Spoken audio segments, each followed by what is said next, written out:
क्या पाकिस्तान में इस बात की इजाज़त देनी चाहिए नॉन मुस्लिम्स को, या यहाँ पर मस्जिद के साथ कोई अगर चर्च बनाना चाहे, कोई अगर मंदिर बनाना चाहे, क्या आप उसकी इजाज़त दे सकते हैं? नेवर, नहीं दे सकते। नहीं दे सकते। क्यों नहीं दे सकते सर? इसलिए नहीं दे सकते, ये इस्लामी मुल्क है, ये अल्लाह और उसके रसूल के नाम पे बना है। बिल्कुल सही। क्या हिंदुस्तान में मंदिर के साथ मस्जिद बना दे? वो बनाने नहीं देते। और आप बनाने देंगे यहाँ पे मस्जिद के साथ मंदिर? नहीं बनाने देंगे। मेरा क्या आप पाकिस्तान में रहते हुए क्या आप पाकिस्तान की मस्जिद के साथ क्या मंदिर बनने की इजाजत दे सकते हैं? नहीं सर, नहीं, कभी भी नहीं, ये ऐसे हो ही नहीं सकता। क्यों सर, क्यों नहीं हो सकता? हम मुसलमान हैं, हम कैसे कर सकते हैं ऐसे? हिंदू थे। अब ये सारी बिल्डिंगें, अगर मेरा कैमरामैन आपको दिखाए, ये बिल्डिंग की तरफ घुमाए, ये सारी जितनी भी बिल्डिंगें थी तो ये हिंदुओं की थी। ये तो हिंदू प्रॉपर्टी है, हाँ जी, सारी हिंदू प्रॉपर्टी है। तो हिंदू कहाँ गए? हिंदू प्रॉपर्टी उस वक्त थे जब हिंदुस्तान पाकिस्तान इकट्ठा। अच्छा, अगर हिंदू अपने मंदिर के साथ मस्जिद बनने दे वो सही है? हाँ जी, वो ठीक है। हाँ वो ठीक है। मतलब वो अपने मंदिर के साथ हमारी मस्जिद बनाए वो ठीक है? हाँ वो ठीक है। किस तरह से ठीक है? वो सारी बात है, वो हिंदुस्तान साथ हमारे मुसलमान है, हमारा अल्लाह का घर ही बनना है ना। गरीब आदमी तो रोडों पे आके बैठे हुए हैं ना। गरीब आदमी के लिए एक टाइम के लिए, बच्चे के लिए, दवाई के लिए पैसे नहीं होते हैं। सही बात है, सही बात है। घर को पूरा चलाएगा तो अपने बच्चों का पूरा करेगा।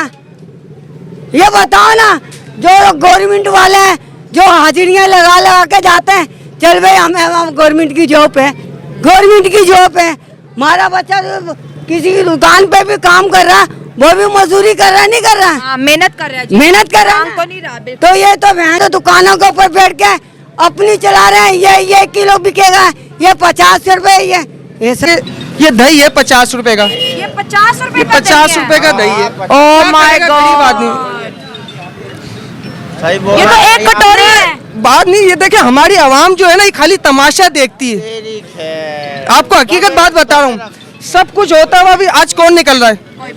निकल रहा है। मैं वो कहते हैं हम अमीर हैं, हम पे अफोर्ड कर सकते मेरी बात हैं। सुन, मैं कहता हूँ कि अगर 3 दिन पाकिस्तान की आवाम सड़कों के ऊपर आ जाए ना, आप देखें कैसे सस्ताई नहीं होती। होता है ना काम। पाकिस्तान कानून तो यहाँ भी है ना, कुछ ना यहाँ कुछ। पर तो हर एक बंदे को रोटी के पीछे लगा है भाई, कोई अपनी दिहाड़ी तोड़ने को राजी नहीं है। देखिए ना। कितनी रोटी खाता है एक बंदा, कितनी रोटी, 6 तो खाता ही होगा, 2 सुबह 2 दोपहर। इतनी रोटी खाता है ना, एक दिन खजूर खा ले। पाकिस्तानी मईशत अपनी बेहतरी के सफर पर गामजन है। अस्करी क़यादत और वफाकी हुकूमत ने जो मईशत की बहाली के लिए मुश्तरका कोशिशों का आगाज किया था, उसके समरात सामने आने लगे हैं। अल्हम्दुलिल्लाह पाकिस्तान और IMF के दरमियान मुआहिदा तय पा गया है और इस हवाले से जारी एलामिया में कहा गया है कि पाकिस्तान ने तमाम टारगेट्स पूरे किए हैं। बिजली की कीमतें बर वक्त एडजस्ट की और अब IMF की जानिब से पाकिस्तान को $70 करोड़ मिलेंगे। यही नहीं बल्कि अवाम के लिए अच्छी खबर यह भी है कि आइंदा चंद महीने में महंगाई की शरह में भी कमी का इम्कान है।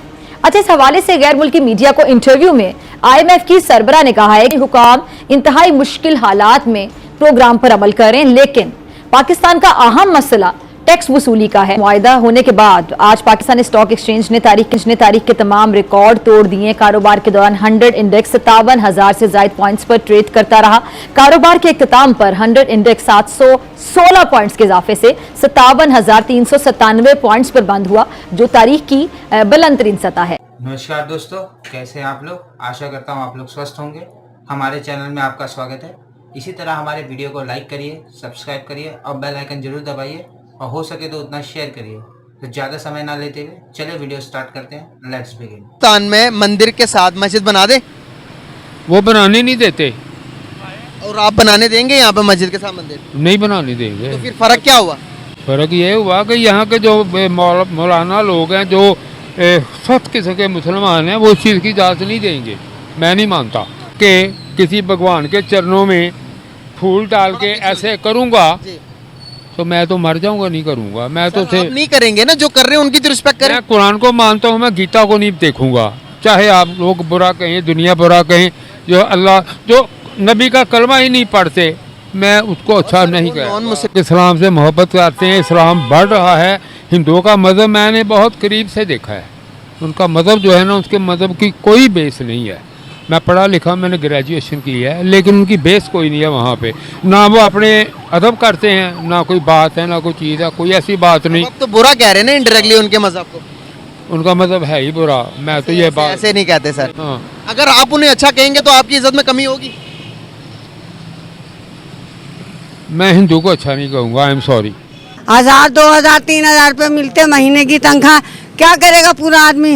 1000 2000? हाँ, हुकूमत कह रही है हर एक की 32,000 तक हमारी तो नहीं है ना, तो शिकायत करो। गवर्नमेंट वालों की है ना, गवर्नमेंट तो बैठे हुए सीटों पे लेके 32,000 50,000 रुपए ले रहे हैं, और गरीब आदमी तो चक्की पिस रहा है ना आटे के अंदर। आटा महंगा, चीनी महंगी, घी महंगा, एक हफ्ता सस्ता किया फिर महंगाई कर दी। एक तो आदमी, जो गरीब आदमी तो आटा नहीं लेके आया था, 5 किलो आटा कितने का? 750 का। वो मजदूरी करने वाले को कितने मिलते होंगे? 1000 रुपया। तो ज्यादातर 500-600 यहाँ पे मिलता है। तो वो तो कह रही है आदमी जाके बेचने वालों को भी पकड़ो, जो महंगाई करने वालों को भी। और अगर हुकूमत ही महंगा दे रही हो तो किसको हुकूमत को भी पकड़ेंगे? बताओ, हुकूमत को भेजो रिपोर्टें। हम अमीर हैं, हम पे अफोर्ड कर सकते हैं। मैं कहता हूँ कि अगर 3 दिन पाकिस्तान की आवाम सड़कों के ऊपर आ जाए ना, आप देखें कैसे सस्ताई नहीं होती। होता है ना काम, पाकिस्तान है, कानून तो यहाँ भी है ना कुछ ना यहाँ कुछ। पर तो हर एक बंदे को रोटी के पीछे लगा है भाई, कोई अपनी दिहाड़ी तोड़ने को राजी नहीं है। देखिए कितनी रोटी खाता है एक बंदा, कितनी रोटी? 6 तो खाता ही होगा, 2 सुबह 2 दोपहर। इतनी रोटी खाता है ना, एक दिन खजूर खा ले, रोटी ना खाए तो कम से कम निकले तो सही। अगर सोच कौन बदलेगा? ये तो आइडियोलॉजी है ना, आइडियोलॉजी नहीं है। जब तक हम लीडरशिप नहीं है ना, हम खाली यूं ही बातें करते रहेंगे कि ये आके ये कर गया, वो आके वो कर गया, हम कब खड़े होंगे? बात तो ये है ना। आज अंडे देख लें आप, 320 रुपए दर्जन अंडे हैं। स्कूल की फीसें देख लें आप, 2500 रुपए बच्चों की स्कूल की फीसें मैं खुद भरकर आया हूँ। और उन्होंने क्या कह रहा, अभी से ही उन्होंने 5-2.5 हजार रुपए एक्स्ट्रा भेज दिए। बोला वो काहे के? बोला वो जो आने वाले बच्चों के जो पेपर है ना, उसके आपको पहले ही देना पड़ेंगे। हाँ, पेपर फी।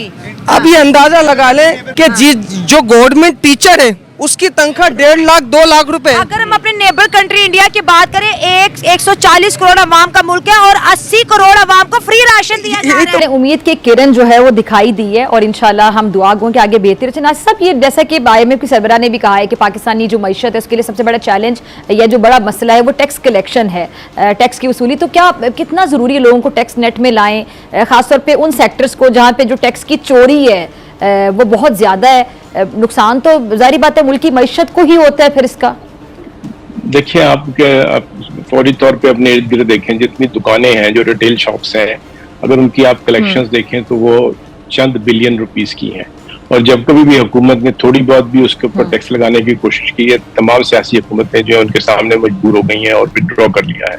ये एक बहुत बड़ा अलमिया है कि एक बहुत ही ज़रूरी सेक्टर जो कि बहुत अच्छी कंट्रीब्यूशंस कर सकता है। आप दुकानों के साइज देखें और उनकी टैक्स की पेमेंट देखें तो आपको हैरत होगी कि ये किस तरह से हम इसको जो है अफोर्ड कर सकते हैं कि ये टैक्स रेट में ना आए। दूसरा, स्मगलिंग जो है वो उसके ऊपर भी जो एक्शंस लिए गए हैं उसका भी अब एक पॉजिटिव इम्पैक्ट आना चाहिए, क्योंकि अगर स्मगल शुदा माल है तो वो भी तो आपका टैक्स बचा के स्मगल किया गया है ना, तो उसकी जो स्मगलिंग का जो सिस्टम है वो एक इंस्टीट्यूशनलाइज्ड तरीके से आगे बढ़ने की